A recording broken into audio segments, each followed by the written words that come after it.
Hello, welcome back to All Things Guitar. It occurred to me I'd never actually talked about what this series is supposed to be about. It's supposed to be about how to have the most fun doing this. Now, for me, that's become writing songs and only writing songs. That's what I love to do the most. There's a reason why, for the however long it's been since I started this channel, there's always at least one song in active progress, usually two, maybe three. That's what I love doing the most. Those are the videos that I love making the most. And the rest of it is all a means to an end. It's all about writing the songs. Because at the end of the day, from my own personal perspective, if I don't have a finished product that I can sit back and say, I wrote that piece of music, then the rest of it doesn't mean that much to me. I don't just want to sit here practicing. I've never performed live in a band. I'll never be in a band. Don't want to do that thing. I don't want to be a performer. And so you have to find what's the niche for you. What are the things that are most interesting to you and that are the best use of your time, because time is finite. So you've got to decide what you want to do. Now, if you choose to embark upon the technical journey to become a technical master, someone who can absolutely just own the instrument, a session guitarist, for instance, then all power to you. That's amazing. And I'm not criticizing you in any way at all, but that's not me. That's not what I want to do. So what I'm going to do today is take one tiny aspect of playing the guitar, is playing chords, and I'm going to show you how I'm pretty much settling on doing it myself and the reasons why I do it. Now, the first episode in this series was all about playing bar chords without pain, and that's absolutely fine, and they sound lovely. But from the perspective of writing a song, you don't need to play all six strings. And in fact, if you want to hear all six strings, there's a hack to get around it, and that's what we're going to talk about today. Because it's actually much, much easier to play three-note chords. So what we're going to do today is, this is a little practice thing. I'm in the process of doing loads of little ditties around, practice pieces. So this is the latest one that I've put together, and I'll do a separate actual practice session with this piece of music. But what I want to do today is take out one melodic concept and I want to layer some chords over the top of it. So first of all, let's listen to the 8-bar section.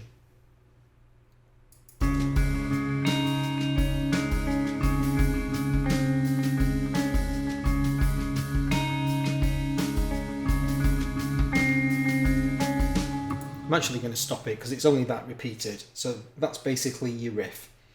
And you can figure out, well, there's any number of chord structures that will go over the top of it. Essentially, I don't want to get particularly into the chords behind it, but it's a D sus2 going to kind of an A flat with an add 11.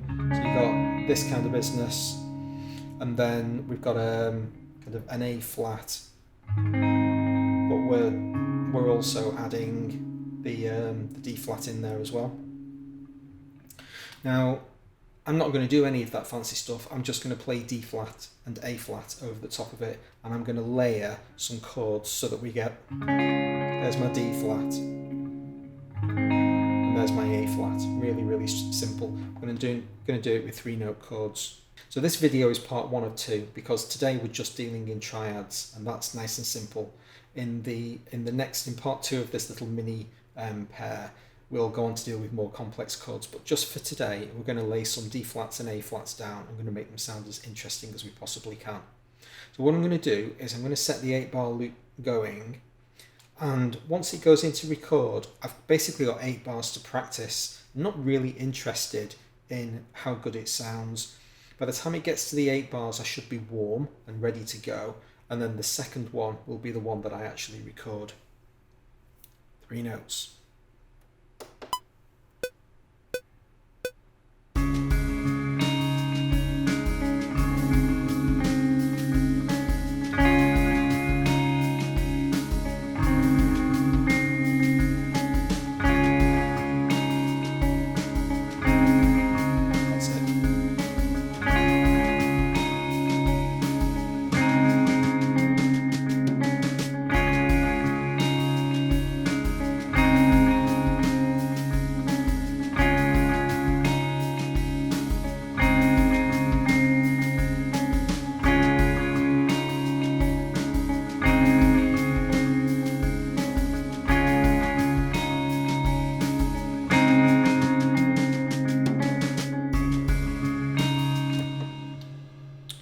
So as we can see, we've got 2 copies of it. We can throw the first one away. That was just my practice loop.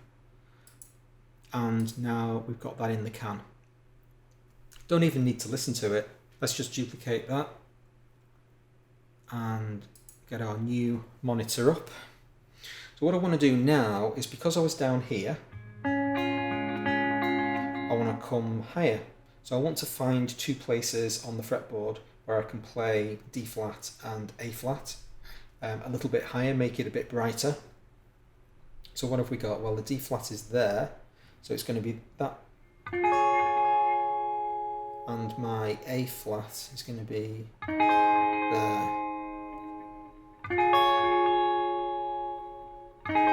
Excellent, let's get going.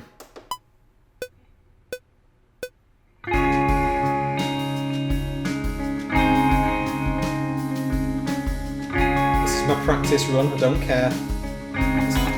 It's not interesting.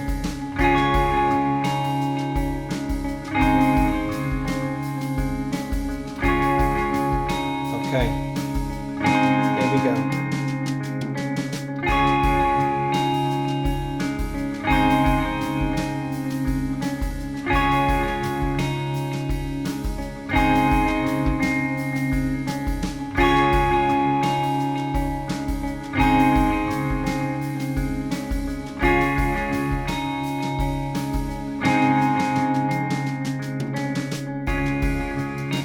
Now, can you see as the loop comes to an end, as I approach the end of the bar, I'm carrying on as if I'm going to play the next chord. That helps you maintain a sense of rhythm. If you want to loop this thing for practice purposes, it's much better to basically almost go to play the next chord. So at the end, I've just played my A flat, and then I begin to shape up to play the next chord, and it means that that chord is going to be exactly the right length. It's going to sound exactly right. If you just kind of hold it and then let the bar end, that's not how you play. You're not ringing the notes out to the very last millisecond. You've actually stopped and you've started moving towards the next chord. In terms of, as far as while we're talking about moving to the next chord, give yourself plenty of time. It's much, much better to leave this chord behind a few milliseconds earlier and give yourself time to get to this chord and be fully ready to play it, than to eke out those last few milliseconds ringing this chord where it's dying off and no one can hardly hear it anyway, but they're definitely going to hear if you're late to play this chord, or you're rushed and you're suddenly having to kind of hit it too hard because you're there a little bit late. So come off the chord that you're leaving behind a little bit earlier and give yourself time to get to the next one. Bass chord this time. So again, you need to find a nice low, meaty D flat. So if I make my shape, and then it's going to be those 3. Again, 3 notes, and I'm damping the strings on the other side, so I've got no string ring, there's nothing going on. Don't have to damp anything with my palm. My fingers are doing all the work. And the A flat is there. Let's do it.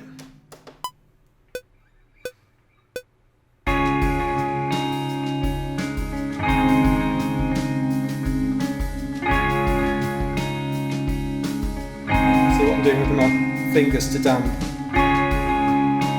2 fingers, just the 1. Here we go.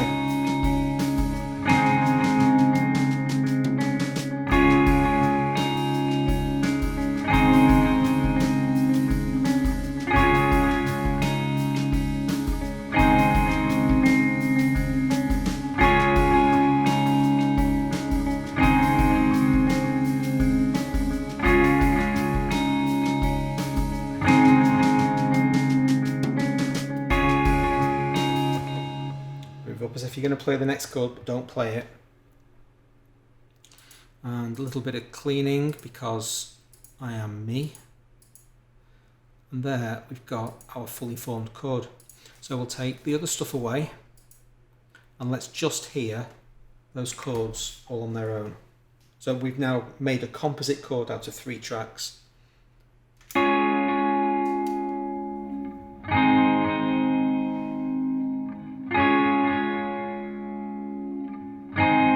Now that we've got 3 tracks to play with, pan it.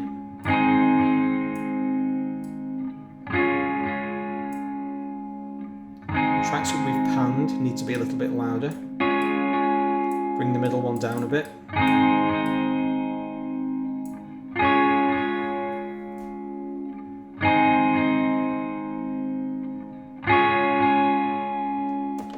Fully featured 5 or 6 string chords. On the A flat, we're playing all 6 strings of the guitar virtually. Some of them being doubled, and that's great. We've got extra thickness there. Let's put that back in the context of the song and see what it sounds like.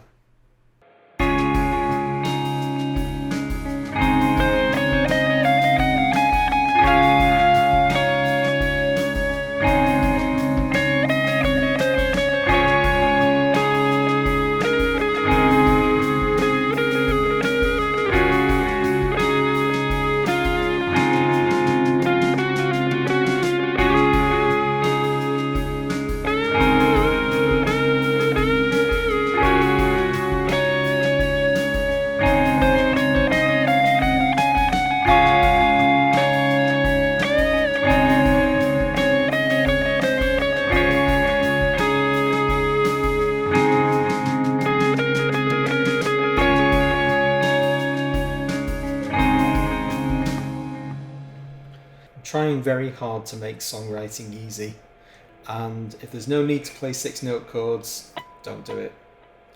Join me for the next episode when we'll take this concept a little bit further. We'll start looking at chords that have got more than 3 notes and see how we can work our way around the guitar to make that as interesting as we possibly can.